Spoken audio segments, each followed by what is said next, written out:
आप सभी का पुनः एक बार लर्निंग अड्डा 21 में मैं हार्दिक स्वागत करता हूं। और साथियों, मैं हूं संजय सिंह यादव। और आज इस वीडियो के अंतर्गत जो हम लोग चर्चा करेंगे वो औसत से जुड़े 4 महत्वपूर्ण सवाल हैं आपके, जो अभी जो है विविध प्रतियोगी परीक्षाओं में आपका अभी हाल ही के दिनों में जो पूछे गए हैं। काफ़ी महत्वपूर्ण आपके ये क्वेश्चन हैं। साथियों, इस वीडियो के अंतर्गत ये खासियत होगी कि हम आपको औसत से जुड़े 6 ऐसे वीडियो का आपको लिंक इस वीडियो में दे रहे होंगे, जिसके द्वारा आप औसत से जुड़े जितने भी प्रकार के काइंड्स हैं, जो भी आपका औसत से जुड़ा जो भी महत्वपूर्ण सवाल है और जो बार बार प्रतियोगी परीक्षाओं में दोहराए जा रहे होंगे, और उसको लगाने का बहुत ही बेसिक एवं यूनिक तरीका जो बिल्कुल अलग हटके होगा, इस वीडियो के अंतर्गत उसका फ्री में आपको लिंक दिया जा रहा होगा। और इसको आप जरूर देखिएगा। यदि आप 5-6 वीडियो आप अच्छे से देख पाते हैं तो फिर आपको किसी अन्य प्लेटफॉर्म पे जाने की कोई ज़रूरत नहीं होगी, और सारे जो है आपके एकदम यूनिक वीडियो हैं। साथियों, यदि आप नए हैं, अभी तक आपने हमारे चैनल को सब्सक्राइब नहीं किया हुआ है, तो कृपया करके आप हमारे चैनल को सब्सक्राइब कर लीजिएगा। इस वीडियो में आप अंत तक बने रहिएगा। चलिए हम लोग देखते हैं वो कौन से क्वेश्चन यहाँ पे 4 लिए गए हैं। तो पहला जो प्रश्न है वो ये कह रहा है कि ए और बी का औसत 36 है और बी तथा सी का औसत 42 है, तो सी व ए का अंतर कितना होगा, ये आपसे पूछा जा रहा है। देखिए, जो भी औसत का प्रश्न होता है तो औसत में आपको बस एक चीज अच्छे से समझनी होती है, वो यही है कि भाई औसत कैसे निकलता है। तो औसत कैसे निकाला जाता है, हम औसत निकालने के लिए जितने भी पद होते हैं हम उन पदों का योग करते हैं, यानी जितने पदों का हमको औसत निकालना होता है, जितनी संख्याओं का औसत निकालना होता है, उन सभी संख्याओं को हम जोड़ देते हैं और जोड़ने के बाद जो भी संख्या होती है उससे भाग दे देते हैं, यानी पदों का योग बटा पदों की संख्या।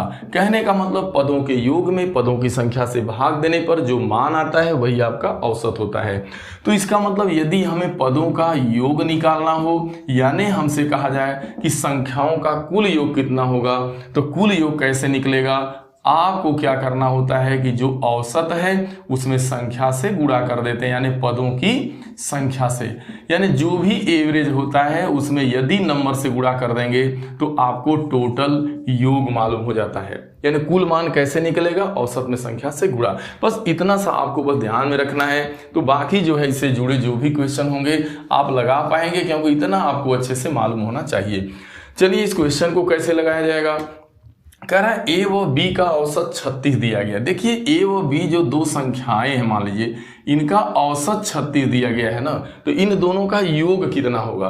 तो अभी आपने देखा कि जो औसत दिया गया है यदि उसमें संख्या से गुणा कर देते हैं तो आपका योग निकल जाता है, यानी औसत में संख्या से गुणा करेंगे तो योग निकल जाएगा। देखिए ए व बी दो संख्याएं हैं, इसका औसत 36 दिया गया है, तो ए व बी का कुल योग कितना होने वाला है। तो ए व बी का जो योग होगा वो 36 गुणे 2 यानी 36 दूना 72। अब जरा ध्यान में रखना है 2 का क्यों गुणा किया गया, इसलिए कि यहाँ 2 मान हैं, 2 पद हैं, 2 संख्याएं हैं। यहाँ 2 पद कहिए चाहे 2 मान कहिए, चाहे 2 संख्या, एक ए है और आपका एक बी। अगला कह रहा है बी व सी का औसत 42 है, तो बी व सी का हम यहाँ से योग देख लेते हैं कितना आता है।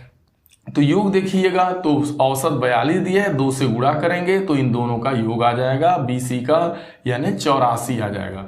अब आपको कह रहा है कि ए व सी का अंतर बताना है, तो तभी आएगा जब आप घटाइएगा, यानी आप क्या करेंगे, बी सी का योग 84 है और a प्लस बी का योग आप देख रहे हैं 72 है। अब आपको क्या करना है, घटा देना है। तो जैसे ही आप घटाइएगा तो बी देख रहे हैं plus B minus B cut जाएगा और c माइनस ए आएगा। यही तो पूछ रहा है कि c व a का अंतर कितना होगा, यानी c व c माइनस ए पूछ रहा है। अब 84 से 72 घटाइएगा 12 आएगा, यही आपका आंसर आ गया। कहने का मतलब ए बी का योग निकाल लीजिए और बी और सी का योग निकाल लीजिए, और उसमें से बी सी के योग में से ए प्लस बी का योग घटा दीजिए, तो ए सी व ए का अंतर आपको पता चल जाएगा। ठीक है, तो ये आपका लग गया आराम से, ऐसे ही लगेगा। चलिए हम लोग अगले क्वेश्चन पे चलते हैं। जो अगला सवाल है वो कह रहा है कि 10 संख्याओं का औसत 6 है, यदि प्रत्येक संख्या में 13 से गुणा किया जाए तो संख्याओं के नए समूह का औसत क्या होगा। ऐसे घुमा करके आपसे बहुत सारे प्रश्न पूछे जा सकते हैं इस टाइप में कि इतनी संख्याओं का औसत इतना है, यदि प्रत्येक संख्या में इतना से गुणा किया जाए तो फिर नया औसत क्या होने वाला है। ठीक है, तो ध्यान में रखना है। पहले तो ये देखिए कि भाई 10 संख्याओं का जो ये 10 संख्याएं हैं ना, तो 10 संख्याओं का आपको औसत दे रखा है कितना है 6। तो आप 10 संख्याओं का योग निकाल लीजिए, यानी भाई फिर जो है 10 संख्याओं का आप यहां से योग ज्ञात करिए कितना होने वाला है। तो भाई 10 संख्याओं का योग कैसे निकलेगा, औसत दिया है, संख्या 10 है, गुणा कर दीजिए, औसत में संख्या से गुणा करिएगा तो योग मालूम हो गया। आखिरकार जो 10 संख्याएं ली गई हैं वो हमें प्रत्येक अलग अलग संख्या तो नहीं मालूम है, लेकिन उन सभी 10 का योग 60 होने वाला है। लेकिन कहा जा रहा है कि यदि प्रत्येक संख्या में 13 से गुणा कर दिया जाए तो फिर नया औसत क्या होगा। गौर करने की बात है, हम यहाँ मान लीजिए पहली संख्या A1 है, दूसरी A2 है, तीसरी A3 है, सो ऑन ऐसे ही A10 होगी। यही ना 10 संख्याएं होंगी। और अब कह रहा है कि यदि प्रत्येक संख्या में 13 से गुणा किया जाए, अगर सब में आप 13 से गुणा करिएगा, ये संख्याएं हैं, इनका योग मान लीजिए 60 है, इन्हीं का योग 60 है। अब कह रहा है कि हर में 13 से गुणा किया जाए, तो इसका मतलब जब 13 से गुणा करिएगा तो 13 A1, ऐसे ही आपका 13 A2 होगा। जब हर में 13 से करिएगा तो 13 का गुणा हो जाएगा, और ऐसे ही जो है 13 A10 होगा। ठीक है, तो इसका मतलब ये चीज होने वाली है। अच्छा, सभी का योग पहले 60 दिया है, पहले घबराए, पहले तो 60। अब ध्यान में रखना है, यहां सभी में 13 से जब गुणा करेंगे तो सभी में 13 कॉमन है, वो बाहर कर लीजिए। तो ये इतना नहीं करना, मैं आपको यहाँ पे कॉन्सेप्ट समझा रहा हूँ, बस आपको एक बहुत जल्दी से लगा लीजिएगा। पहले समझिए, 13 सब जगह है, 13 से गुणा करेंगे तो 13 सब में कॉमन होगा, 13 बाहर करेंगे तो आएगा क्या, A1 आएगा, A2 आएगा, A3 आएगा, यानी वही 10 संख्याओं का योग आएगा। ठीक है, तो अब आप देख पा रहे हैं कि यहाँ अभी आपने देखा कि 10 संख्याओं का योग आप निकाल चुके हैं। वो 10 संख्याएं जो है उसका योग आप निकाल ली है, कितना है आपका 60 है। तो इसका मतलब 13 गुणे 10 संख्याओं का योग 60 करना है। तो आपका 13 छक 78, 780 हो गया। भाई 13 से जब प्रत्येक में 13 से गुणा करिएगा तो उनका मान बढ़ करके कितना हो जाएगा, जो पहले 60 था वो 780 हो जाएगा। तो इसका मतलब नया औसत क्या होने वाला भाई, तो जो नया औसत होगा उस 10 संख्याओं का योग, क्योंकि देखिए संख्या नहीं बढ़ रही है, बस सभी में 13 से गुणा किया जा रहा है, तो योग तो हो रहा है 780। और इसमें आप जो है क्या कर रहे हैं कि संख्या 10 की 10 ही है, तो योग में संख्या से भाग दे देंगे तो औसत पता चल जाएगा, यानी आपका आ गया 78। यहाँ जो क्वेश्चन आंसर आपका होगा वो 78। तो इतना नहीं करना, यहाँ से एक आपके पास कॉन्सेप्ट आ रहा है जो सेकेंडों का होगा, अब आप लगा पाइएगा। जब भी ऐसे सवाल आपके सामने आए आपको एक काम करना होगा, जैसे 10 संख्या का औसत 6 दिया है तो 10 संख्याओं का तुरंत आप जो है 10 संख्याओं का आप योग निकाल लीजिएगा। कहने का मतलब योग निकालेंगे तत्काल योग कितना होगा, तो देख रहे हैं 10 गुणे 6 करेंगे तो आपका 60 हो जाएगा। अब जरा ध्यान में रखना है कि प्रत्येक संख्या में किसी भी संख्या से जब गुणा करने की बात करेगा तो आप देख रहे हैं हर में 13 A1, 13 A2, यही तो 13 से सभी संख्याओं में करें गुणा तो होगा, जो मान होगा वो तो रहेगा 13 का सबसे में गुणा, तो 13 कॉमन होगा, यानी उसे बाहर करिएगा। तो जब उसे आप ऐड कर रहे हैं तो वही तो 10 संख्याओं का योग आ रहा है। तो कहने का मतलब जितना योग आ जाए वो तो लिखेंगे, लेकिन हो क्या रहा है, यहाँ 10 संख्याओं का योग 60 था, बाद में 13 से गुणा किया गया, तो जिससे गुणा करने की प्रत्येक में बात करिएगा, योग निकालने के बाद जैसे उस संख्या से गुणा कर देंगे तो आपको नया योग मालूम हो जाएगा, नया योग। ये पहले का योग 10 संख्या का 60 है, अब नया योग क्या हो जा रहा है, 10 संख्याओं का जब 13 से गुणा कर दे रहे हैं तो आप 60 गुणे 13 करेंगे। मान लीजिए कहता है 12 से गुणा करना है तो 60 गुणे 12 कर दीजिए। ठीक है, तो अब आप समझ पा रहे होंगे।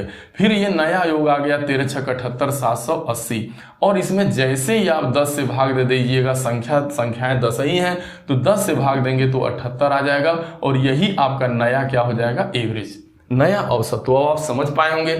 ऐसा क्वेश्चन जब भी फ्यूचर में आए तो आप कर लीजिएगा। और ये जो सवाल आपसे पूछा गया है ये एसएससी जीडी जो है 1/2/2023 के पहले शिफ्ट में आपसे पूछा गया सवाल है। ठीक है, अब अगला जो क्वेश्चन लिया गया है वो जरा ध्यान में रखना है आपको। ये क्वेश्चन है एसएससी जीडी 11/1/2023 के प्रथम शिफ्ट में पूछा गया सवाल है। कह रहा है एक व्यक्ति एक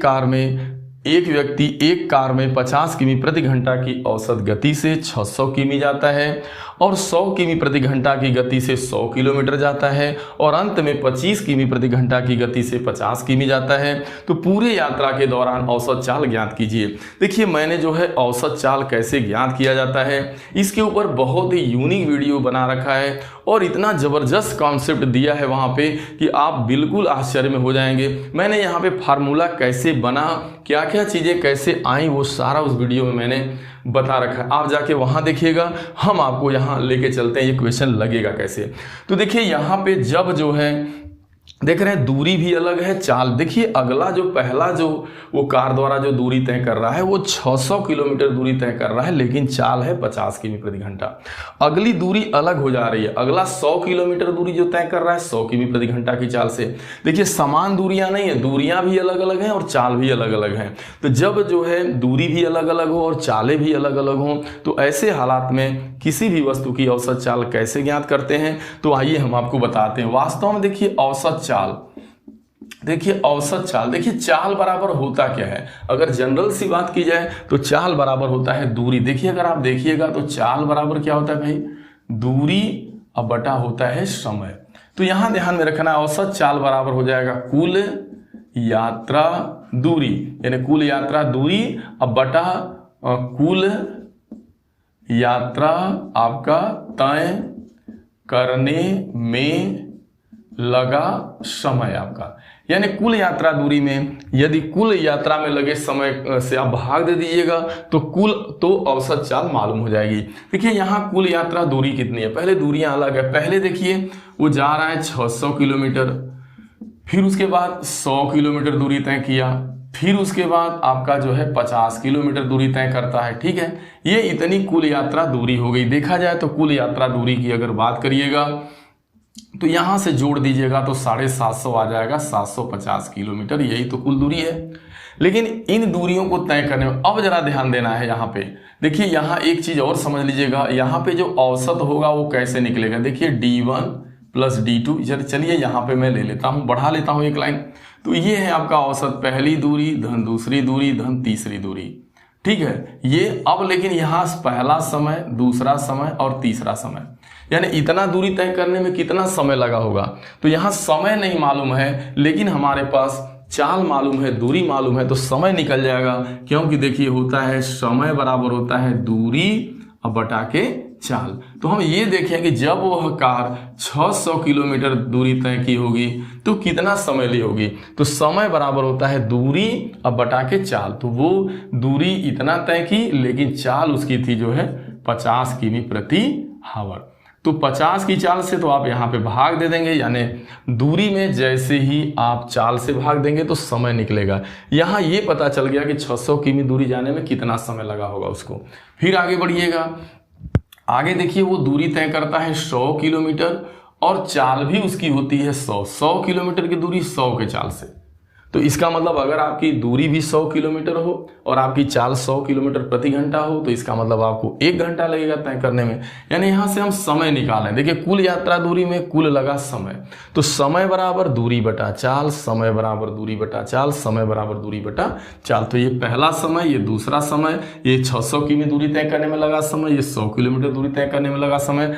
अब ये आप देख पा रहे हैं यहाँ पे 50 किलोमीटर दूरी तय करने में लगा समय। तो 50 किलोमीटर जो दूरी तय कर रहा है वो 25 की चाल से तय कर रहा है। तो दूरी में जैसे ही आप चाल से भाग दे दीजिएगा तो समय आ जाएगा। अब देखिए आपका क्वेश्चन लग चुका है, तो अब इसे हल करना है। इसे हल करिएगा, इसको थोड़ा सा 2 0 से 2 0, 25 दूना 5, यहाँ 2 आ गया, यहाँ 1 आ गया और यहाँ 12 5 60।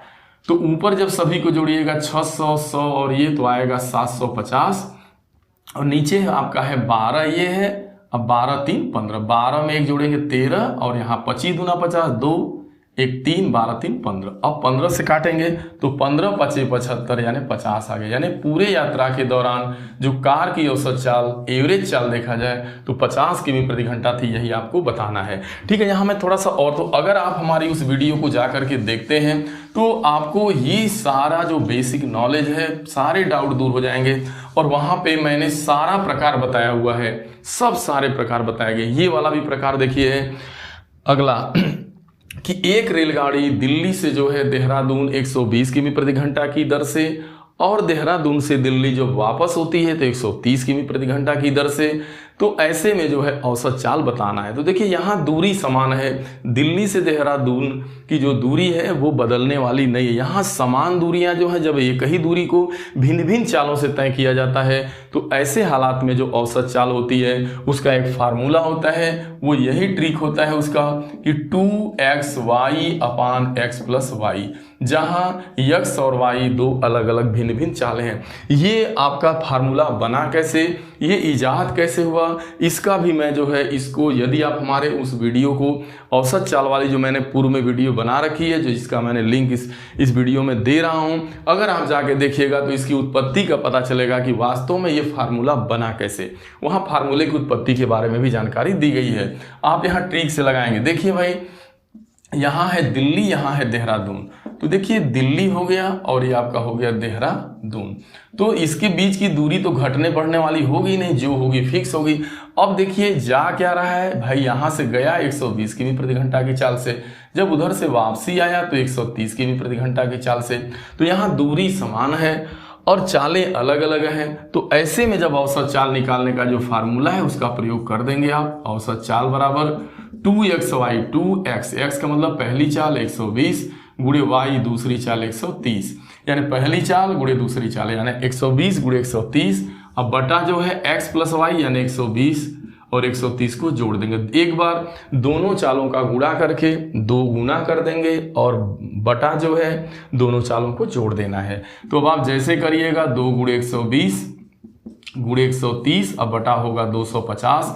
इसे जैसे ही आप सॉल्व करिएगा तो ये सॉल्व करने पे आपका आएगा 124.8 किमी प्रति हावर, यही आपका आंसर माना जाएगा। तो ये रहा जो है आपका ये भिन्न, जब जो है दूरी भी अलग हो चालें भी अलग हो तो ऐसे हालात में औसत चाल कैसे ज्ञात करते हैं। यहाँ देख रहे हैं दूरी समान हो चालें अलग अलग हों तो औसत चाल कैसे निकालते। यह एग्जाम कोई भी हो हमेशा जो है औसत चाल से जुड़ा जो है क्वेश्चन आता है, चाहे आपका ट्रेन वाला सवाल को लेकर के हो, चाहे यात्रा दूरी को लेकर के हो, चाहे आपका औसत में हो। तो ये सारी चीज़ें आपसे पूछी जाएंगी।